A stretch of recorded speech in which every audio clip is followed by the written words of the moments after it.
Good afternoon, everyone. For those joining virtually and in person, thank you very much for agreeing to come to this press conference.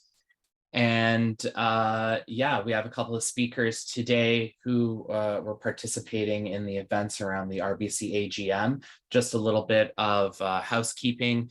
We're going to start with opening comments from the representatives you see at the front of the room. And then after that, my colleague Andrea will facilitate question and answers from inside the room. One question, one follow-up if journalists can identify themselves and their media outlet. And then for those joining virtually, we'll ask you to use the hands raised function, and then we'll call upon you in a similar fashion. But for right now, we'll hand it over to the floor.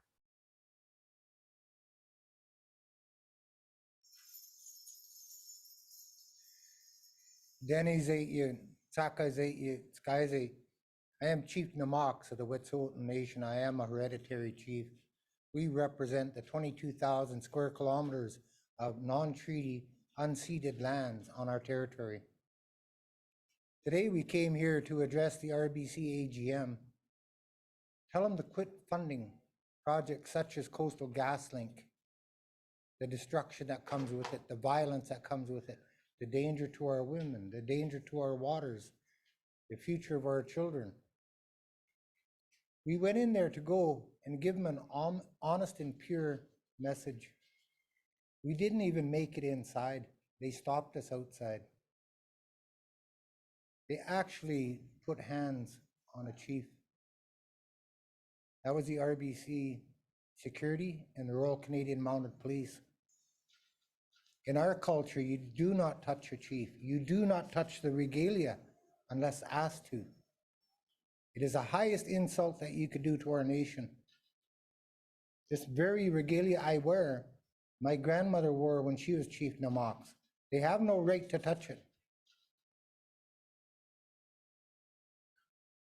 I'm having a hard time speaking because I can't think. What if it was my grandmother that was still wearing this when they touched it?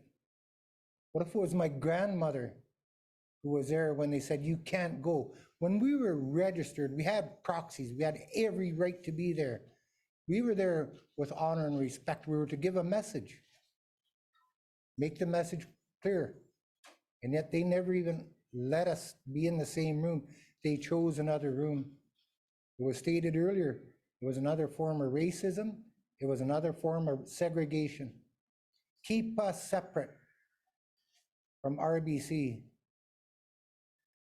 How dare they? And then have the RCMP snipers on that building right across here watching us. We're not dangerous people. We're truthful people.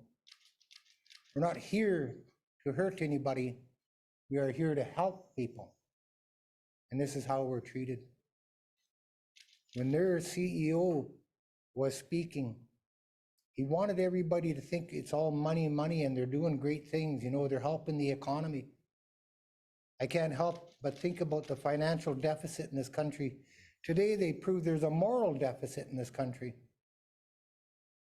When they have to use violence, the same way they do in our territory, to our people day after day, arrest us, remove us, incarcerate us. And then you come here as guests on other nations' lands, peacefully to give a message, and this is how you're treated. I think all humans should be insulted, because I definitely am. You cannot have financial institutions conduct themselves this manner. When you come to give them facts and figures and say there are better ways of investing your money, quit stopping, putting money into these here projects that are destroying the planet, adding to climate change. And you can't even be treated as a human being. We followed their laws. We followed their procedures. We made sure that we had every right to be in that room. They decided that we didn't have any right to be in that room. They knew the Wet'suwet'en were going to be there. They knew our delegates were going to be there. They knew our women were going to be there. They know that other people were going to be there. They said they were going to prepare a room. They had a room prepared. They had this well planned. They can't say that that room was full because we had a look in there. It wasn't. They filled it up with their own employees. There were seats for us. We followed their procedures. We did everything possible. We kept our honor, we kept our dignity, but they did not. All the people that deal with RBC, all the companies, all the industries should know they have to stop working with this. They call it the Royal Bank of Canada. I see nothing royal in what they did. I said in my messaging that I hold the CEO, Dave Mackay, personally responsible for touching Chief Namox and touching Auntie Janet, an elder, a grandmother. We have a right to be heard. You have a right to be heard, but we also have a right to keep our dignity. They'll never take that away from us. I've learned over the years there are only two things that you have to give up that they could actually take, one of them being your dignity, and we'll never give that up. They asked us, do we feel like we're running away when we were moved? I said, we don't run away, we run too. We run to protect people. We run to protect clean water. We run to protect clean air. If they think that their tactics are gonna work, they're absolutely wrong. But they should listen to the messages that we're giving. Those messages are the truth. They didn't want to hear the truth because their money is lying. They're not telling the world about the violence that it brings to everybody. They're not telling the world about the violence to the women. They're not talking about the destruction that there will be nothing clean left for our children and grandchildren. It is their children too they should be looking after because that's what we're doing. I am upset. I am sorry I'm raising my voice, but you be in my shoes. See how you feel. I want to remind everybody again, be strong, keep your voices steady, give that messaging truthfully, and don't let them continue with what they're doing. Messiah.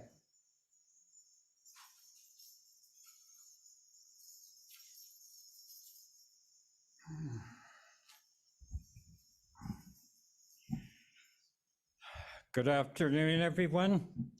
My name is Grand Chief Stuart Phillip, and I'm the president of the Union of BC Indian Chiefs.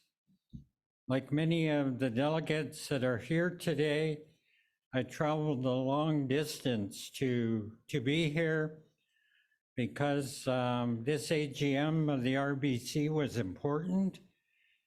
And I just want to commend all of the Indigenous peoples that came from so many different communities to be part of this discussion with RBC in our collective efforts to convince the RBC as a global leader in banking that they need to understand that Declaration on the Rights of Indigenous Peoples, the legislation federally and provincially is not an option. It's the law. And our various levels of government and our corporations and institutions need to understand that there's a duty and an obligation for all of those groups to begin to align their policies and their practices, not only with the UN Declaration on the Rights of Indigenous Peoples, but also the heart and soul of the UN Declaration, which we all know is free, prior, and informed consent.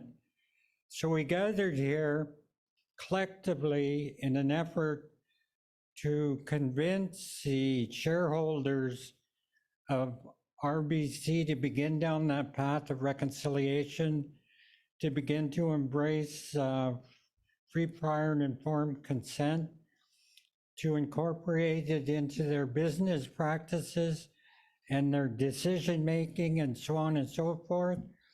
There were 8 proposals that were brought forward and they were voted on, and the free and FPIC, free, prior, and informed consent, received 28% support from the shareholders. Now, that may not seem like a lot, but it is significant. And it's part of our relentless ongoing campaign to convince governments and businesses and institutions to begin to embrace the Declaration and everything it represents. So in that regard, I think that our effort here, the time invested by all of the people that gathered together was a good investment of time.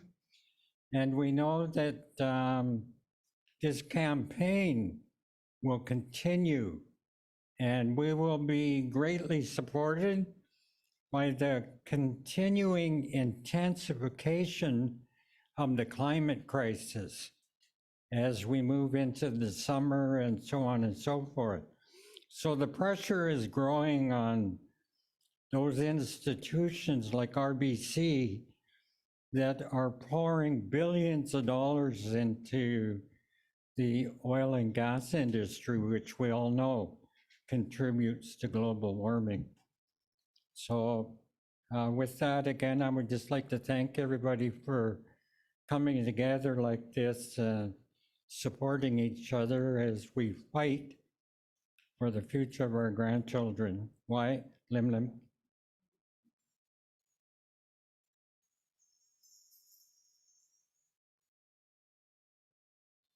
Good afternoon, everyone. I'm Rashetta Ozan. I've come here today from Southwest Louisiana in the United States. Southwest Louisiana sits on the Texas and Louisiana border.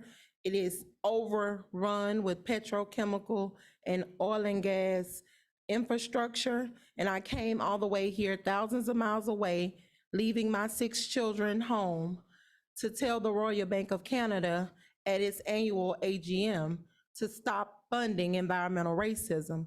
But it was clear today that the Royal Bank of Canada sets the standard for racism in general. I was denied access and entry into the main room of the AGM simply on the merits of being a Black woman. They had no other reason for denying me entry. Before I even traveled from my home in Sulphur, Louisiana to Houston, Texas to board the plane, everything was in order for me to get here. I had a proxy, I had my passport and my identification, my plane ticket was purchased, my hotel was reserved and paid for, everything was planned, we had a schedule. We woke up this morning, we had a ceremony, we marched peacefully, but yet we were greeted with snipers. We were greeted with security. We were greeted by every hotel staff that's probably ever worked in this facility. Upon entering the second floor, we were told that there was a room being prepared for us, but getting to that room, we realized quickly that that room was made for us before we ever got here.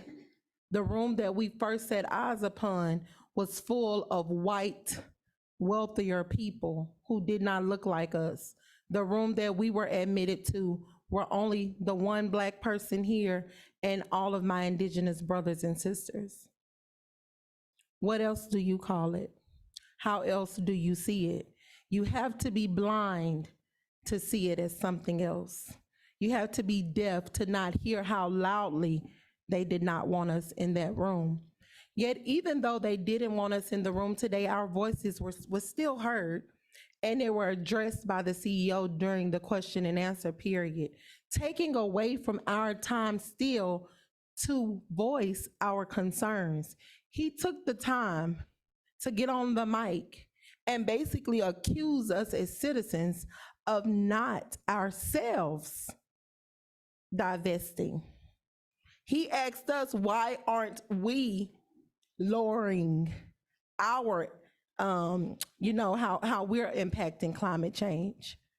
He didn't take any responsibility. He turned the responsibility back on us.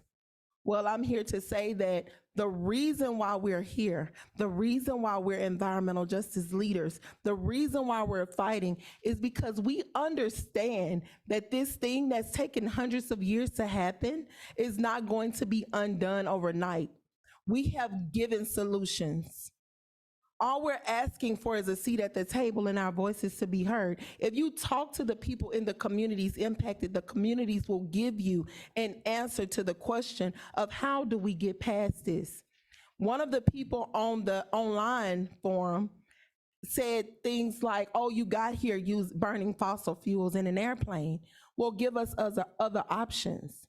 Invest in greener, more renewable energies so that we don't have to get here burning fossil fuels. But the fact that that's our only option shouldn't have even been brought up today. What is the solution? We're trying to get to a solution. We did not come here armed and dangerous. I'm a mom of 6. The most dangerous I am is at the dinner table when I'm trying to argue with my children about you're going to eat this or you're not going to eat anything. These are your choices. I'm not dangerous.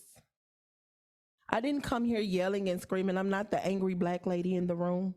In fact, I was the most quiet in the hallway because I was giving respect to my Indigenous brothers and sisters who were here, whose land is being impeded upon without their consent. I wanted to allow them to have a voice. I was actually very humble and quiet, yet I was yelled at. One of the white men who stood towering over me turned and screamed in my face to ask me did I think it was fair for us to be trying to get in a room that we were asked not to be in. Yes, it's fair. It's unfair that we were not able to get in that room. It's unfair that this is our only opportunity to meet with this CEO and these board members and other stakeholders, and yet we were denied that privilege because we don't look like them. Yet there were some in the room that look like some of our Indigenous people who are here today, but they've been bought out because the almighty dollar is bigger than and better than human beings. They stood there and they could not look us in our faces because they're cowards. You have to be a coward to continuously fund projects that are killing men and women, that are killing babies, that are killing our children, poisoning our air, poisoning our water. As I've said over and over again, you may be able to separate us by race, by gender, but what you can't separate is this air that we breathe. I may live in Southwest Louisiana and I'm in Canada now, but you cannot divide the air. It's no way. We live on one earth. We only get one. When it's gone, where will we go? Where will we go? Where's the second earth? Where's this better place that we're going to go to if we're not making this place better now for our children? And not just our children, but their children as well, their parents. They stood up there and talked about their children and how they sit at the dinner table trying to figure out how to address climate change with their children, but yet they go back to their offices and they continue to fund these projects. He even talked about meeting with other CEOs of other banks who also fund fossil fuel infrastructure. I'm sure when they're golfing, because that's what they do, they're joking about our deaths. They're joking about the fact that we're dying. They're probably high-fiving each other that they're getting rid of a marginalized people. But they don't understand that the marginalized is now becoming the majority. And if we continue to work together and we continue to build together and we continue to have this message of solidarity, they cannot win. We've already won. That's why the events that took place today happened, because they know we're strong and they know we've won. They're just afraid to admit it. I'm here for my children. I'm here for your children, for their children, because when we are dead and gone, they're the ones who are going to inherit our mess. We do have a right to be here. We have a right to clean air. We have a right to clean water. We have a right to this land. We should be able to go in our yards and plant gardens and eat that food that we plant, but we can't because our soil is poisoned. We should be able to go to the waterways and fish and swim and get a cup of water and drink it because water is life, but we cannot do that. Not in the south in Louisiana, not here in Canada, not in Australia. This fight is not just here. I don't know why the Royal Bank of Canada is so gung-ho on keeping us out when they are funding this environmental racism globally. It's not even just in the South in the United States or here in Canada. There are several projects that this bank is funding. Yes, they are royal assholes who don't care about us. They made it clear today. They continue to make it clear, and yet they get up there looking all cute with their statements that are prepared, didn't answer any questions. I don't know if anybody paid attention. They had already voted before they got here. They did not care if we had a voice or not because their decisions were made before they walked foot in this place. You know, it's something when the locals, me and my friend went out and went to get some poutine because I wanted to eat some Canadian food. And they were like, why are y'all in Saskatoon of all places? We're here because the Royal Bank of Canada thought they're not gonna come to Saskatoon if we change it from Toronto, but we showed up. So they brought their snipers with them because they're afraid of us. They're afraid of elders. They're afraid of moms. They're cowards. We didn't give them any suspicion that we would do anything harmful to them. Yet they came prepared with police and snipers and securities to lock us out. This is some 19th century Jim Crow law segregation type stuff. We're trying to move forward. They're stuck in some slavery mindset. This is some back of the bus, you don't belong here, get on your side of the street, drink from the whites only, black only water fountain type of stuff. Like, what even is this? How can we expect them to divest when they're still stuck in some other century? It's clear that we have to be this change that we want to see, and we have to stick together, and we have to hold the Royal Bank of Canada and all the other large banks, especially the US banks and those internationally that are funding environmental racism.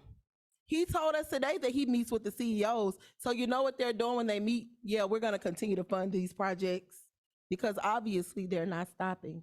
So we have to continue to go. I don't want you to be discouraged because I wanted to hang my head. But when I walked out and I saw all of the support and all of the people were texting me and tweeting, I know that this fight is not over. And I know that we have so much more to do.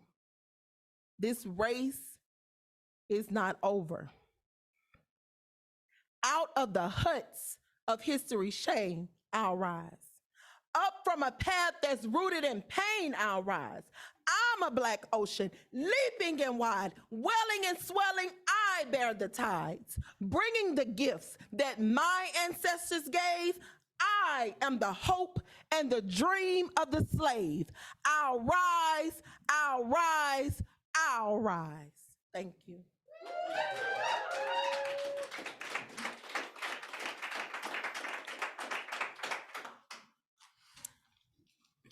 Ani, Buju, Vanessa Gray, Indigenous, Amjanang Donjaba, Nishna Beni Dao. Hi, my name is Vanessa Gray. I'm from the Amjanang First Nation. I'm Anishinaabe and I'm from the Bear Clan. I'm just gonna read my statement I was going to read today, and I chose not to because I watched a security guard manhandle a chief and Auntie Janet and push my friend Eve. And so I could not give a respectful statement because they clearly weren't respecting us in the space. The Indigenous-led divestment movement is a risk for shareholders, including recognizing RBC's role in financing of the oil sands and the increase of the investments in 2021. The oil sands companies are not reducing emissions, rather they are growing. Their tailings ponds are leaking and poisoning our communities. RBC is the largest financier of tar sands in Canada, financing this project up to $5.4 billion in 2021, $27 billion since the Paris Climate Agreement was signed.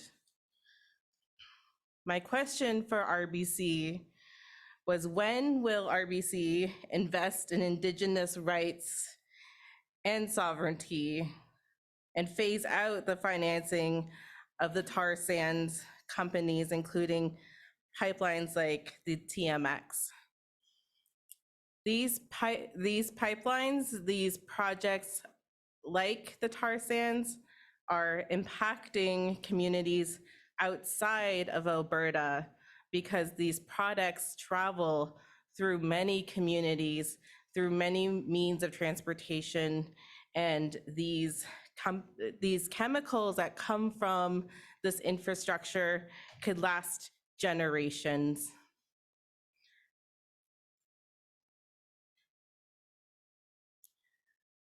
We are growing stronger because of this unfortunate incident. We are here together and our movement is building. RBC doesn't know the wave that is coming at them. This is not the end. This is only the beginning. Thank you.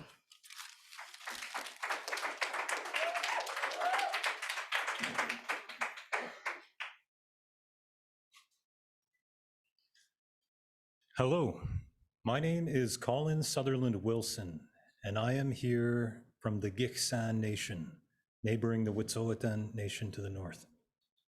My traditional name is Hochki'i.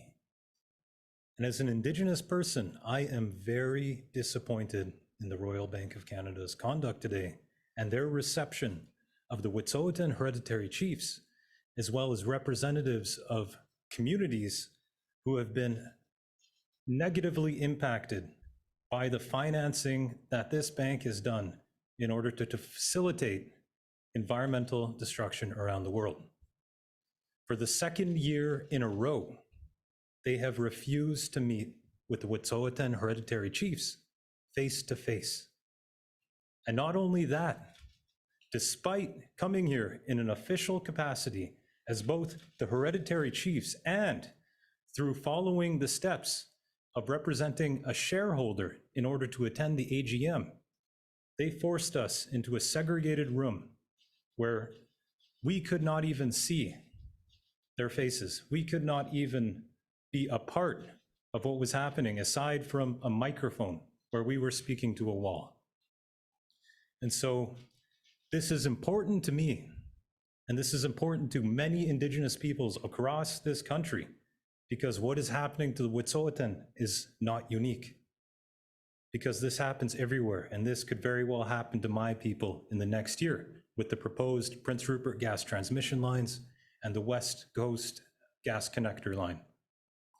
And so rather than engaging in a meaningful dialogue with the hereditary chiefs and people who traveled from thousands of kilometers to be here, instead, after hearing the stories from the people who are directly impacted by their decisions to finance these projects, they didn't respond earnestly. Instead, we received cookie cutter responses, copy pastes from the very same industries that are impacting our livelihoods. When hearing the truth from the people of the Wet'suwet'en lands, he went and had the gall to say that, oh, these projects have been approved through Canada. Well, let me tell you straight, The environmental assessment certificate that was issued for Coastal GasLink had no requirement for the consent of the Wet'suwet'en people. So as a band counselor myself from within the Giksan Nation, you know, if a major industry came to us and they told us, this is gonna happen, whether you accept it or not, so you might as well sign on, I would consider that a decision made under duress. And that is the type of critical thinking we need to all be taking into account when we're looking at these statements putting out by folks like the leadership of the RBC and by industries such as Coastal GasLink, as well as our provincial and federal governments.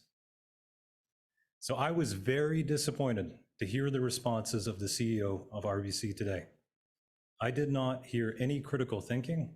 I only heard pre-prepared responses that were meant to mitigate the message that they knew we were going to bring today, because we came here to tell the truth, our experiences, what it's like to be out there, to be subject to that type of industry, to be subject to that type of trespass, not only on our territory, but our dignity as human beings. So we came here to share one of the most important messages that we can share, and that is the responsibility we have to our people and our land. There is no greater message that one could share. And yet, they could not even dignify us with a dialogue, with a discussion. Repeatedly, we've seen how they've tried to run away from this and what they did to us today in order to keep us in an entirely different room from where the meeting was taking place. So just to summarize, I have to say, as Ho'ki'i, as a Giksan person, as someone who stands in complete solidarity with all my beautiful relatives here, you know, we need to think critically and hold this bank to account. After seeing what happened today, it is very clear that they are subscribing to the anti-Indigenous, anti-environment rhetoric that we see pervade throughout many parts of Canada. Even when it came to the resolution specifically addressing free, prior, and informed consent, the leadership of RBC recommended against it. That was their baseline position. And that tells you a lot about what they're thinking. So overall, I'm grateful to be here with these people today. Very powerful, eloquent people who came to share an important message. And I just have to iterate one more time my disappointment in this institution and the fact that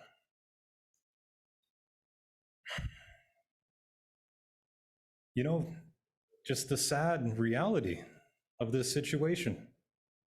We're all in this together, and I think we have lots of messages of hope as well. But overall, there's a lot of work that needs to be done, not only to address the actions of RBC, but also to hold them account, because there's no existing metrics that are holding them to account for their supposed commitments to justice and to the environment. Hamiya Sabah, thank you.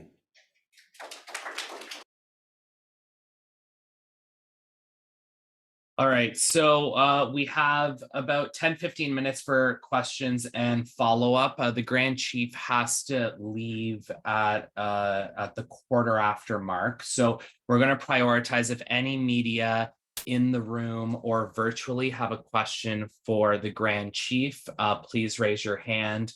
We will start with virtual first for questions as it relates to the Grand Chief, and then throw it in the room where my colleague Andrea will call upon you. So we'll begin with John Woodside from the National Observer. John, you can unmute and go ahead. Thank you. And thank you all for organizing this. This is a question that I do think could be applied openly, but I did want to ask it of you as well. And that is that during this AGM and during this press conference here, we've heard a lot of examples of different forms of environmental racism, from the raids on the Wet'suwet'en Yintah to the asthma rates around the Gulf Coast to the Tiwi Islands. And I think this shared experience of environmental racism might also speak to the need for solidarity, which is also clearly on display here. And so I just want to kind of ask for, I suppose, reflection on where the solidarity against RBC on this issue of environmental racism is heading. Thank you.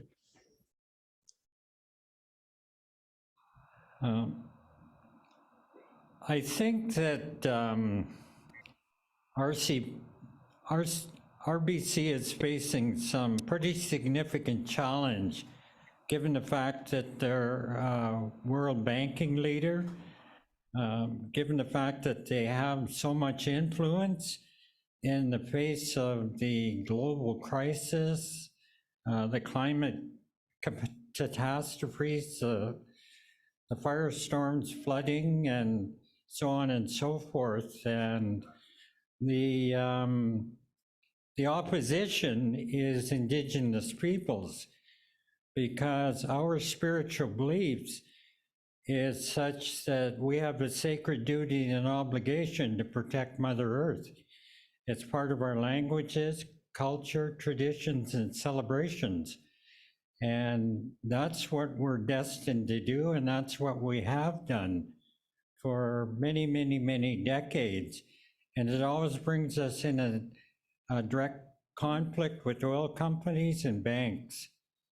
And I believe that RBC has an opportunity here to demonstrate some progressive leadership and begin to embrace the UN Declaration on the Rights of Indigenous Peoples, to operationalize free, prior, and informed consent, which is the heart and soul of the UN Declaration, and make a difference and mitigate some of the disasters that we're facing on an annual basis here throughout the world. And I'm hoping that there is some leadership within the ranks of the shareholders that heard what we said today and, you know, begin to second guess their values and this notion that, you know, life is all about profit. It's all about gathering up capital, because that's not what life is all about. Life is about our grandchildren and future generations and the land and water. And we're hoping that RBC will, you know, come to their senses. We certainly wasn't impressed today when the first thing that RBC did was divide us. Two of us made it into the actual room, and the other dozen or so people, a few dozen, got herded off into some remote room without any audio, visual, or anything like that. And that's absolutely outrageous. That is totally racist. So failing marks for RBC today in that regard, but to vote for our proposal on free, prior, and informed consent was a good indication that we're slowly gaining ground. Thank you. John, do you have a follow-up? I'd be happy to give the floor to anyone who would have a specific question. My follow-ups would be for other speakers. Okay, thanks. We'll come back to you. Andrea, we'll hand it to you on the floor if anybody on the floor has any questions for the Grand Chief, and then we'll carry on with the regular Q&A after that.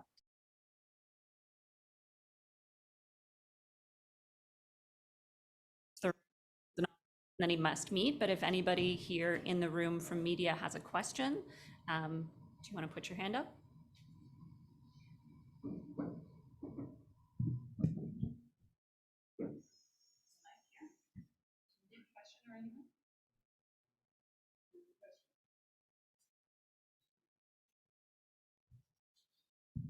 Yeah, Tyler Barrow, CTV here. Can someone just speak at all to kind of what they've seen over the past 5 years in RBC and I guess not their commitment to being green, sorry, but the opposite that you guys are coming forward with and what you're allegedly saying that they're doing? It's open to any of you. Well, today RBC also said that they don't have any control over what the industries are doing or if they're not operating correctly in our communities, and that we should go directly to those industries. So one of the facilities that RBC finances along the Gulf Coast is Freeport LNG. Freeport LNG had an explosion last summer, and had been offline. So we saw immediately when Freeport LNG went offline that gas prices around the country went down. So we know that facilities like that are massive LNG facilities that are polluting Black, Brown, Indigenous communities of color, low-income communities. First, it had an explosion in that community, endangering the entire community. They tried to say that no one was hurt, but we've been able to get record from people who experienced physical and internal health implications from that explosion. After the Freeport explosion, they shut down, they went offline, and they just started to come back online because they were approved to start operating again, but they aren't even fully operating yet. But there were several things that were found in the investigation as to why that explosion happened. Well, if RBC doesn't want to take responsibility of those facilities having explosions and polluting the environment around their facilities, then I would say, if you don't want to be associated with it, don't put your money in there. You know, if you're not going to take responsibility for these facilities killing us, poisoning our air and our water, don't put your money there, because if you don't put your money there, they can't exist. And if they don't exist, we won't come to you with these questions. Another facility that they fund in my community in Cameron is, oh my goodness, the name is escaping me, but the community of Cameron and Cameron Parish is home to several fishermen. Those fishermen are losing their livelihoods because they can't fish in the water near that facility because the water is poisoned. So they can't make money. So if RBC wants to say, like they said today, we can't take responsibility for that because we fund the projects, but they have to abide by certain laws and certain rules, stop funding them. That's all we are saying. We're not asking you to solve climate change today. We're not asking you to make some drastic difference in our emissions. We're saying stop funding the projects that contribute to climate change. Stop funding the projects that contribute to the emissions. If we're really looking at dates like 2030 and 2050, when we're supposed to be at this net zero emissions, but yet projects are steadily being approved and permits are being handed out like mass during COVID, then how are we ever going to get to that net zero emission if you continue to fund these projects? The math ain't mathing. It's not adding up. If our political officials are approving the permits, we already knew we couldn't count on our government, right? We've been knowing that forever. The government does not care about us. But if they're going to approve these permits, we have no choice but to go after the money that funds the project, because without the money, they can't lay one brick. So that's all we wanted to say to RBC. We're not telling you to all of a sudden solve the world's problems. Just stop funding the world's problems. Thank you.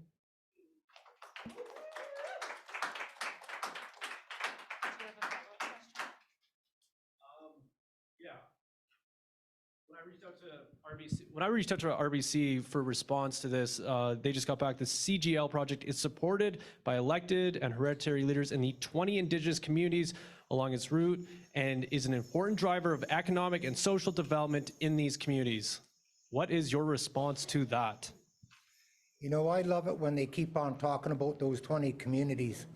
Do you know not one of them is impacted by this pipeline? This pipeline doesn't go through their communities. You got to remember that a reserve is like a municipality. They have jurisdiction within those boundaries of that reserve. Our territory belongs to the houses, the clans, the nation itself. They never talked to us. They talked to a reserve which is created by Canada. Think of this. They took our people off the land, put them on a reserve. Now they want to poison our land. Now they want to go and talk to them that they took off the land. We never gave up our rights and title. We are the authority in our land. We went to court, the Delgamuukw court case. We went there as a hereditary system. We took on the Supreme Court of Canada. That ruling of December 11th, 1997 says we are unique. We've never given up our rights and authority. British Columbia and Canada only have assumed and presumed authority in our lands, which means those permits are illegal, which means they are trespassing.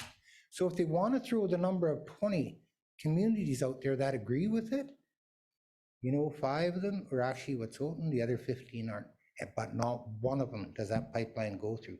So how heavily impacted are they? And yet they put our people on reserve in such a low income, the poverty they live in. So they've signed these agreements. But to those who have signed the agreements, remember this: you were born into a house and clan. You're only elected to those positions. Remember where you come from. We come from our governance. We come from our regalia, which speaks for the land, which speaks for the children, which speaks for the air and all the animals. Those 20, that number, absolutely greenwashing. When they admit that those 20 communities actually have jurisdiction on land and make it legal for them to vote and say, guess this is what can happen on the land, which means the provincial and federal governments have to admit that. Then the reserves are gone. Then you actually have freedom on the land, because we have freedom on the land. Our 22,000 square kilometers belongs to us, not something created by Canada, and they never consulted us or our people. Think about the jurisdiction of a reserve. Why were they created? Thank you. All right, we'll head back virtually. John, you'll have a chance for your follow-up. Thank you. I guess this next question would just be for Hereditary Chief Nomics. You mentioned that when you were trying to enter the meeting room, security laid hands on you, and Vanessa Gray also characterized it as manhandled. I just wanted to just want to make sure I fully understood what exactly happened in that interaction, what you said, what was said to you, and how that unfolded. Thank you.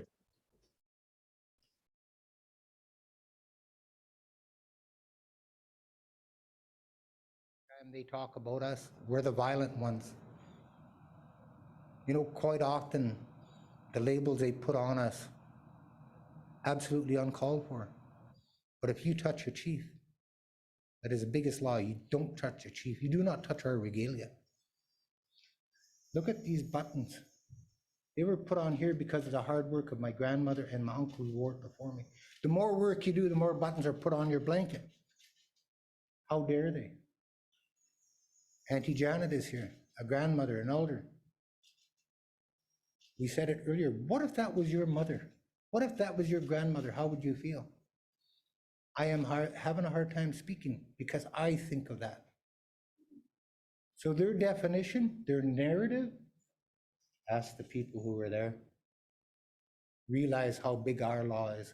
Did we reach out to them? Did we touch them? No. We did not do anything except express why we were there legally with the proxies, all of the forms filled out, knowing that we were going to speak. They knew that.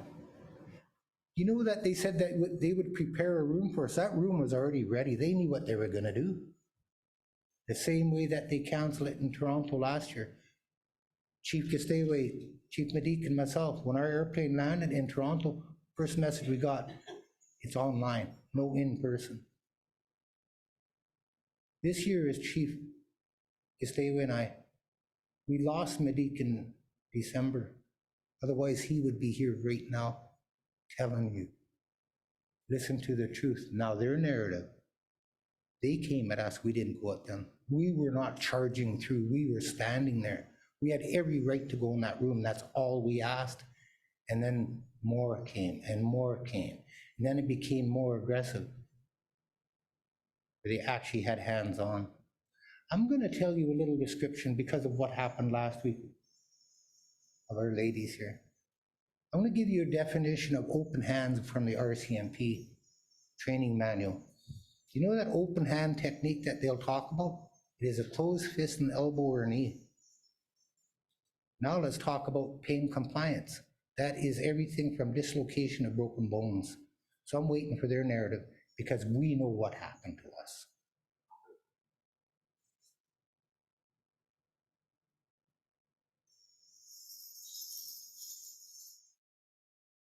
That concludes this press conference. Thank you very much for everybody who attended both virtually and in person.